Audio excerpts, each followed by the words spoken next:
morning everybody. Mga guys, eto yung aloe vera ko. Kumuha na ako uli. Eto, ilalagay ko sa face ko. Ihahalo ko siya sa skinol. Ayan guys, oh. Diba? Maganda to guys, matanggal ang mga wrinkles nyo, mga kulukulubot ng face nyo. Kaya mag-plant kayo dyan, mag-planting kayo ng aloe vera. Nakakatulong to sa health natin at sa mga skin natin. Matatanggal yung mga dry skin, kulukulubot, mga sagi ng face natin. So eto, pwede rin ito kainin ha, babalatan nyo siya guys. Kainin nyo ito, pwede nyo kainin para siyang gulaman. Balatan nyo ha, wag nyo kainin tong green niya, yung balat niya. So eto guys, pinakita ko yung gagawin ko ngayon.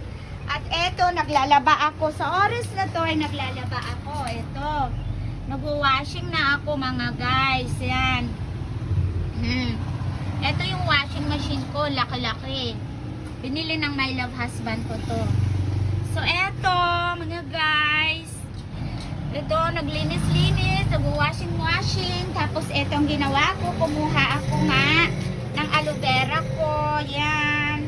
Nakikita nyo yung mga pang diet ko. So eto guys, pinakita ko lang sa inyo. Good morning sa inyo lahat, my followers and my viewers. Good morning.